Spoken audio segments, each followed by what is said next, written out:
is where we were before. So we've got these objects. I'm going to bring in another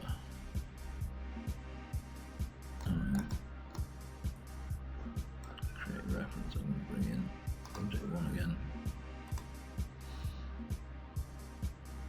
Hit W. Mount it there. There you go.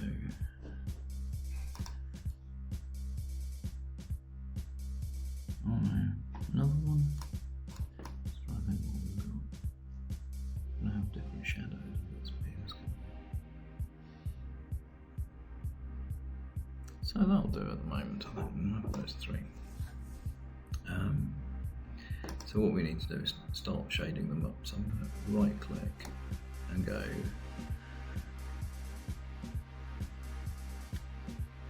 assign new material and go down to new material. Go on shader. I want an AI standard surface. And so that's that. And so that's there. Now I can call it for this one. We'll go ob1, object 1. Press return.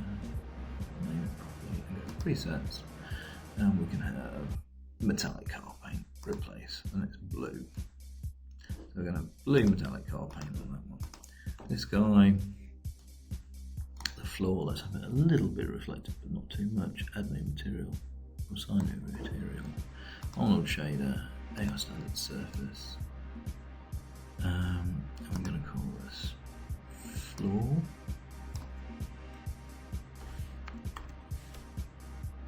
And then you can go presets and decide what we're going to put on the floor. Clay might be okay. Shall we have velvet? Okay, we'll have velvet for the floor. And that's like a deep burgundy. A little bit lighter.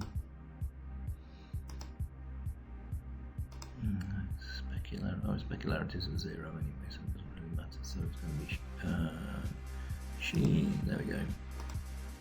Let's have that a bit of paint again. So we'll get something purpley. We want to see what that's going to be like. Go render. There you go, you've got a purple velvet floor and a bit of car paint all over there.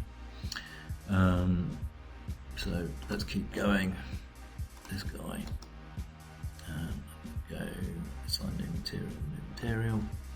Go shader. Go standard surface. Alt 2.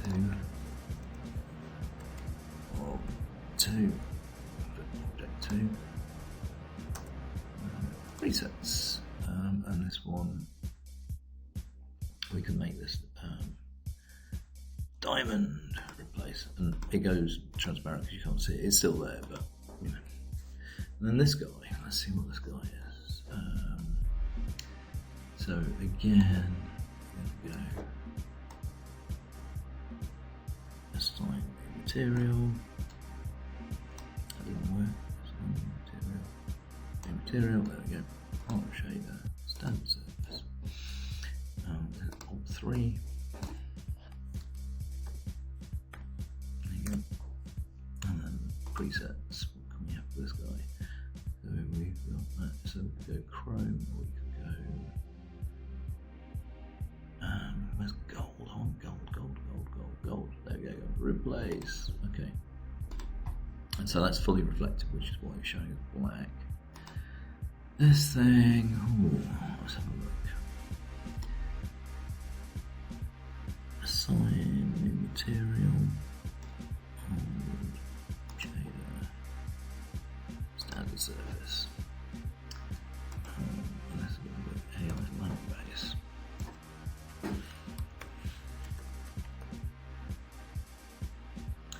Cool. And then we're going to go presets.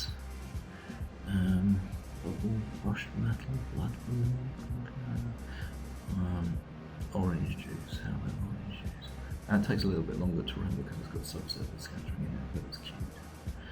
also comes out, it looks semi-transparent in here. What does it look like now? Oh, there we go. We have a one made out of oranges. We've got diamond things and bits and pieces. So cute. Right, last thing. This guy right click, and we're going to go assign new material, Onward shader, standard surface, and this one we're going to go bulb top, and then we can go presets, and we've got incandescent bulb there. We can go replace, and so that kind of shouts out a little bit. And so if we render that, then we've got this light source at the top. It's not actually a light source, and it's shiny, and the bulb, the actual light source is up here, it's above it. But that's kind of cool, and we're getting these shadows, and it's mainly lit from over here. So what we can do now is we can render a sequence. We can kind of go, oh, let's have a look at that from all the different angles. So to do that, what I'm going to do is I'm going to create a NURBS primitive circle, which is there, and put it up here. And I'm going to go R. I'm going to make it bigger.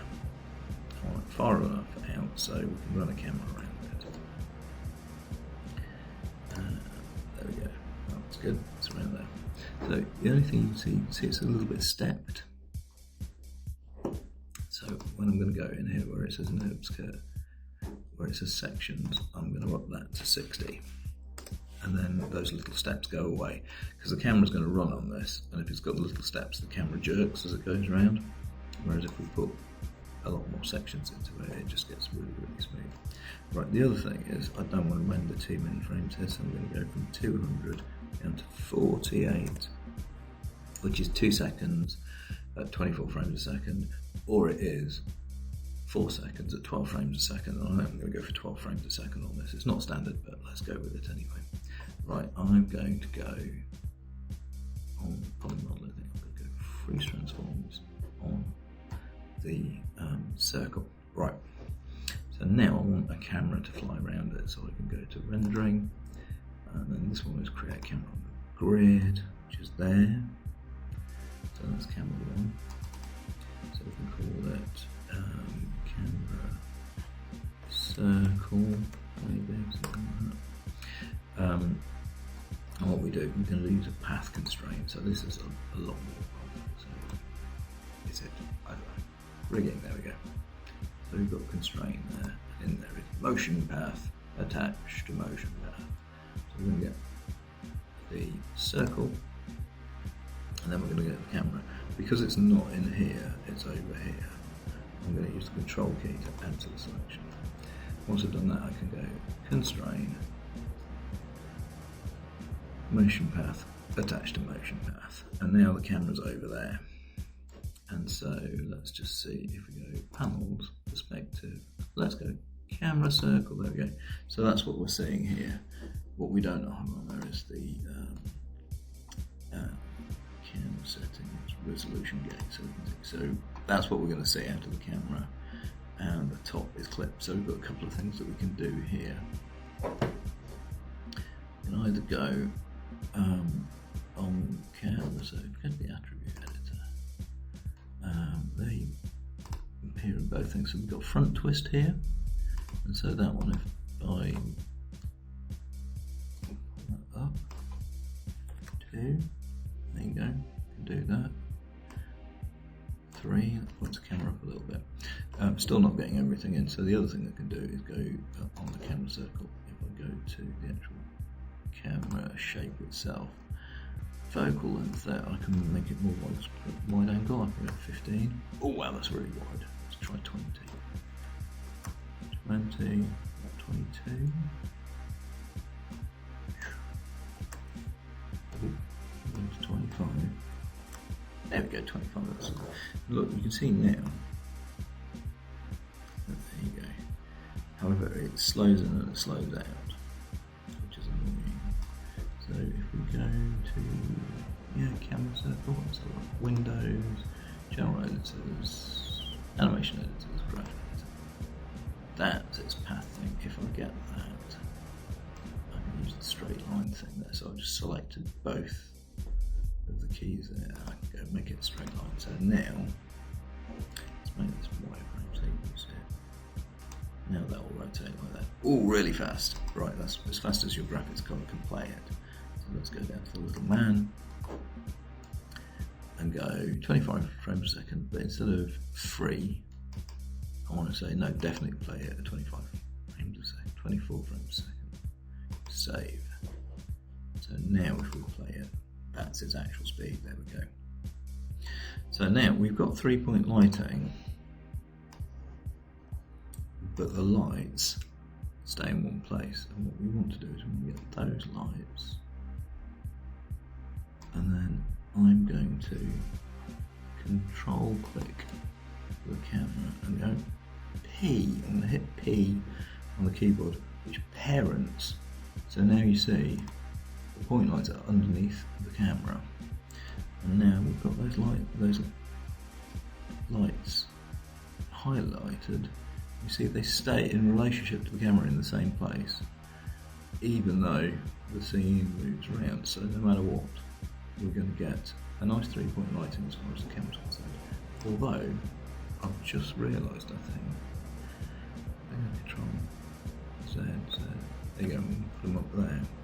If I have a look in the top view, the lights are selected there, and the camera's over there. So actually, it's not perfect 3-point lighting because the camera should be over here to get 3-point lighting. That's fine there. If I move the camera all the way around to there, and if we check Arnold render, it's going to render the top view. So I'm going to say camera circle shape. There we go. So the lighting is good. You can see the lighting is right there. So now we've got those lit, and then that's selected. Then I hit P, and so now they're parented in that position, which is good. So we'll do that. We're on camera, so 6, just texture lit. So all we need to do now is render that out. So we're going to go to render settings, which is the clipboard with a little cog on it there. For this, we're just going to render out some JPEGs. Cheap and cheerful, low quality, well, whatever. And we need to change this where it says name of the text extension single frame. We're going to go to name hashtag extension, so that's name number extension, which means that the number is the frame number, and we know that we're going to render out 48. Yay, 48 frames. So start frame 1, end frame 48. That resolution for what we're doing here is fine. So let's just render out the bottom end. Right, so before we do anything else, I'm going to go File, Save Scene. So now we've got these extra objects and all the shading saved in the scene file. So if I crash or something when I'm trying to render, we should be fine. So what I'm going to do now is, now we've got the output set up and everything, I can go to the rendering menu.